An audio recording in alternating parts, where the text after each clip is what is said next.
నమస్తే, welcome to red TV. నేను పద్మిని. ప్రస్తుతం మనతో పాటు ప్రముఖ ఆధ్యాత్మికవేత్త న్యూమరాలజిస్ట్ స్రవంతి గారు ఉన్నారు. మాట్లాడదాం. అక్క నమస్తే. నమస్తే అమ్మా.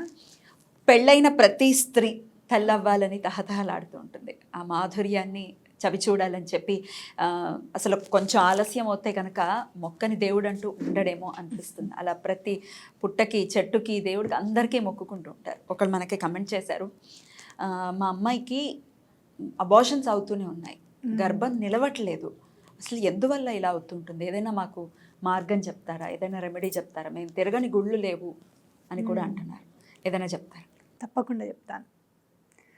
ఆధ్యాత్మికంగా మాట్లాడుకోవాలనుకుంటే ముందు అంటే దానిలో రెమెడీస్ ఏమున్నాయి అని తెలుసుకోవాలనుకుంటే కనుక తప్పకుండా ప్రతి స్త్రీ కూడా కన్సీవ్ అయిన వెంటనే షణ్ముఖోపాఖ్యానం చదవాలి అనేది నా అభిప్రాయం. చదవాలా వినాలా?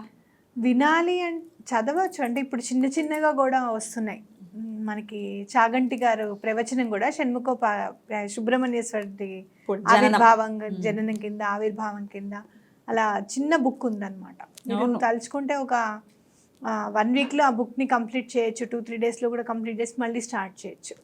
కానీ అలా ప్రవచనకారులు చెప్పింది వింటే, చెప్పింది చదివితే ఏంటంటే దానిలో ఉన్న భావం పూర్తిగా అర్థమవుతుంది మనకి. అంటే వాళ్ళకి ఏం అర్థమైంది అనేది వాళ్ళు ఎక్స్ప్లెయిన్ చేస్తూ ఉంటే మనకి ఇంకో భావం అనేది కలుగుతుంది అన్నమాట. ఎందుకు నేను సుబ్రహ్మణ్యేశ్వర స్వామి షణ్ముఖ ఉపాఖ్యానం చదువు అంటానంటే, అసలు గంగాదేవి ఫస్ట్ భూదేవి దగ్గరికి వెళ్తుంది, గంగాదేవి దగ్గరికి వెళ్తుంది, తర్వాత మళ్ళీ అగ్ని దగ్గరికి వెళ్తుంది. ఎవరు కూడా తట్టుకోలేక మొత్తానికి కృతికలు అయితే పెంచుతారు పాపం, పాలిచ్చి. సో అట్లా అంటే ఎన్నో అవాంతరాలు పుట్టుకకి, కానీ షణ్ముఖుడు మాత్రం ఆవిర్భావించాడు, పుట్టాడు అని చెప్పి. సో అట్లాంటివి ఏమన్నా హెల్త్ ప్రాబ్లమ్స్ ఉన్నా కూడా, కొంతమందికి జెస్టేషనల్ డయాబెటీస్ వస్తుంది, అలాంటివి ఏమున్నా కూడా అవన్నీ దాటుకుంటూ బిడ్డ చక్కగా ఆరోగ్యంగా పుడతాడు అని చెప్పి నా అభిప్రాయం అనమాట. అందుకని నేను రిలేట్ చేసుకున్నాను షణ్ముఖోపాఖ్యానం. మీరు చెప్తూ ఉంటే నాకు ఇప్పుడు ఒక్కసారి బల్బ్ ఇలా వెలిగింది అంటారు కదా, అలా వెలిగింది. ఏం తెలుసా, నేను కడుపుతున్నప్పుడు కూడా నాకు ఆ డయాబెటీస్ వచ్చింది. అంటే దరిదాపుల్లో వచ్చేసింది, అంటే బార్డర్ దాకా వచ్చేస్తే చాలా కంగారు పడుతున్నా. కానీ ఈ షణ్ముఖోపాఖ్యానం చాలాసార్లు విన్నాను నేను. సో అదే కాపాడినట్టుంది. అయితే అసలు ఏమీ లేదు, మళ్ళీ దాని తర్వాత పోయింది, అసలు బార్డర్ నుంచి మామూలు అయిపోయింది. అదే నిజంగా రిలేట్ అవునా. నాకు ఎందుకనో అది చదువుతున్నప్పుడు నాకు అనిపించింది అనమాట, తప్పకుండా ఇది చదవాలి, వినాలి. అంటే మీకు షణ్ముఖోపాఖ్యానం విడిగా దొరకదు, మామూలుగా రామాయణంలోనే బుక్లోనే ఉంటుంది. సరే, అంత పెద్ద బుక్ క్యారీ చేయడము, అంత శ్లోకం చదివి మళ్ళీ అర్థం తెలుసుకోవాలి ఇలా కాకుండా, ప్రవచనకారులు చెప్పింది వింటే, చెప్పింది చదివితే దాన్ని ఇంకా కొంచెం ఇంపాక్ట్ అనేది ఎక్కువగా ఉంటుంది అని చెప్పి నేను గట్టిగా నమ్ముతాను. ఓకే, భాగవతం అంతర్గతంగా కూడా వస్తుంది షణ్ముఖోపాఖ్యానం.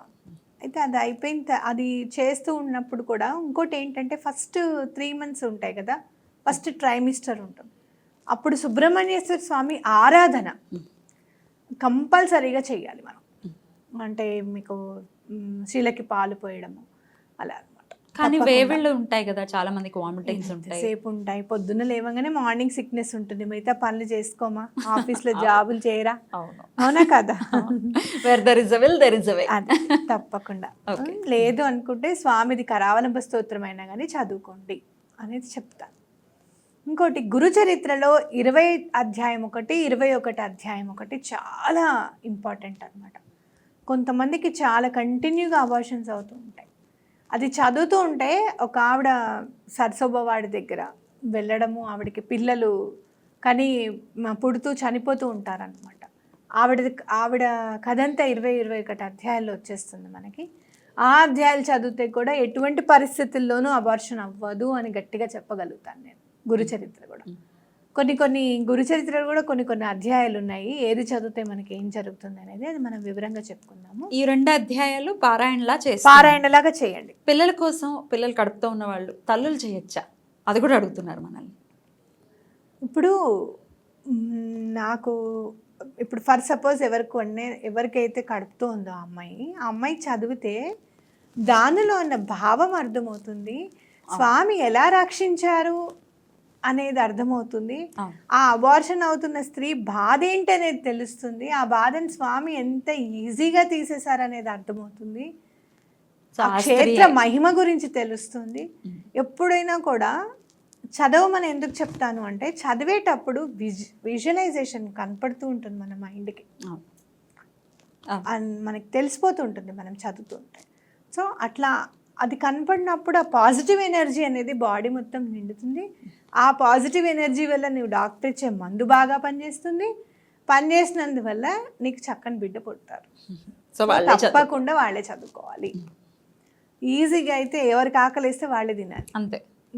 మీ అమ్మగారి కడుపు నిండుతుంది కానీ అదేదో సినిమాలో వాడు తినాలనుకుంటే కట్టేసి అన్నం తినమంటాడు చూడు, అలా కాదు కదా.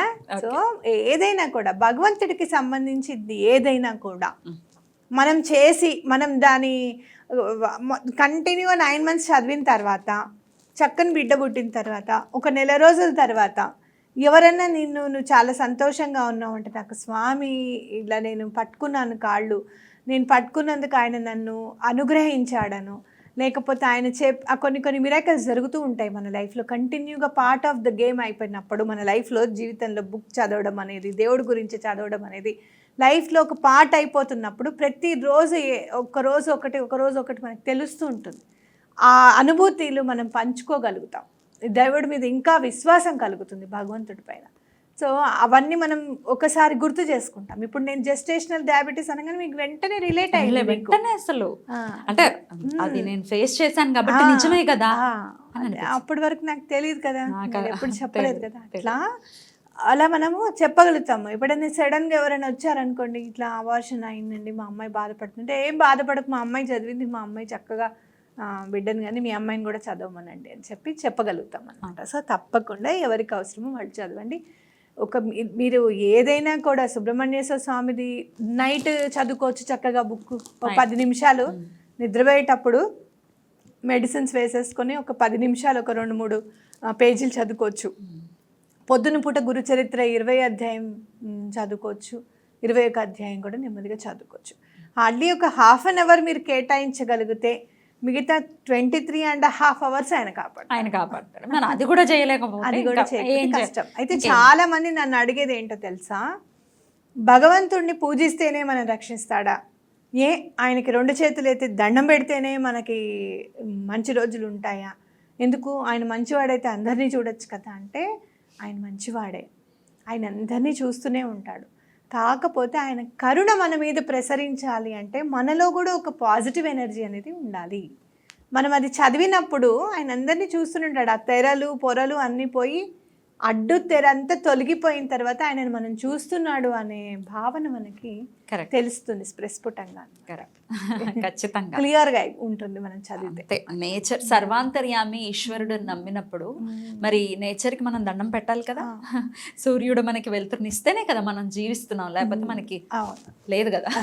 మీరు చిలుకూరు వెంకటేశ్వర స్వామి గురించి కూడా చెప్పుకోవాలి. ఈ ఎనర్జీ పాస్ అవడం అంటే ఒక హుండీ లేదు, ఏమీ లేదు, మరి అందరూ వెళ్ళి మాకు పని అయిందని చెప్పి 108 ప్రదక్షిణాలు చేసినప్పుడు ఆ ఎనర్జీ ఎక్కడికి వెళ్తుంది?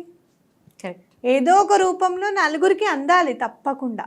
ఎవరైతే ఆ రోజు 11 ప్రదక్షిణాలు చేస్తారో వాళ్ళందరికీ మళ్ళీ పని కంప్లీట్ అయిన రూపంలో ఆ ఎనర్జీ ట్రాన్స్ఫర్మేషన్ అవుతుంది. ఎగ్జాక్ట్లీ. సో ఇంకోటి ఏంటంటే, భగవంతుడిని మనం పూజిస్తున్నప్పుడు ప్రకృతి కూడా మనకి సహకరిస్తుంది, మన పని అవ్వాలని కోరుకుంటుంది. సో తప్పకుండా మనకి పని అవుతుంది.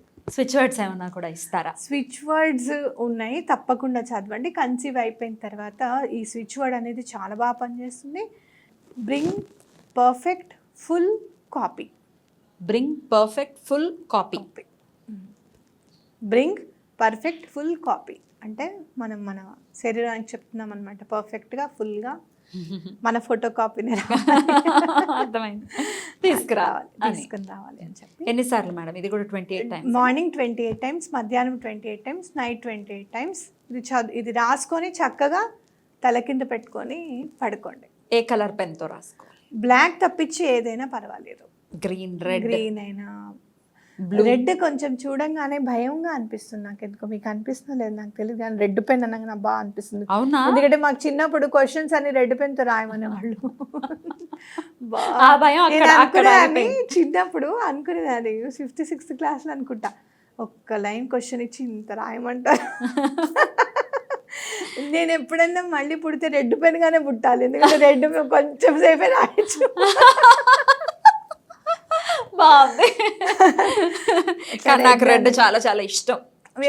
పెన్ మీరు చూడండి ఎప్పుడన్నా రెడ్ పెన్ తో అన్నట్టు అనిపిస్తుంది, నాకు అనిపిస్తుంది ఆ రెడ్డింగ్ చూస్తే ఎందుకునో. సో బ్లూ గ్రీన్ కొంచెం మంచిగా, రోజ్ స్కెచ్ పెన్సిల్లో ఉంటుంది, pink, magenta pink, rose pink అట్లా ఉంటుంది. ఇలా చూడంగానే సూతింగ్ గా ఉన్న దాని మీద రాసుకొని పెట్టుకోండి. బాగుంది మేడం, చాలా చక్కటి స్విచ్ వర్డ్ చెప్పారు. అలాగే దత్తపారాయణం కూడా చాలా మంది చేస్తూ ఉంటారు. సో దత్తపారాయణంలో ఏ అధ్యాయాలు చదువుకుంటే ఎలాంటిది అనేది కూడా చెప్పారు. తప్పకుండా చేసుకోండి. అబార్షన్స్ అనేవి నిజంగా అవి మామూలు కష్టం కాదు అది. ఇంకా ఎప్పుడెప్పుడు బిడ్డ ఇంటికి వస్తుందా అన్న, మన చేతుల్లోకి వస్తుందా అని అనుకుంటూ ఉంటాం. అలా జరగడం అసలు నిజంగా చాలా బాధాకరం. బట్ ఇవి చేయండి, భగవంతుడి మీద నమ్మకం పెట్టుకోండి, ఖచ్చితంగా మంచి జరుగుతుంది. థ్యాంక్ యూ సో మచ్ అక్క. నమస్తే. నమస్తే.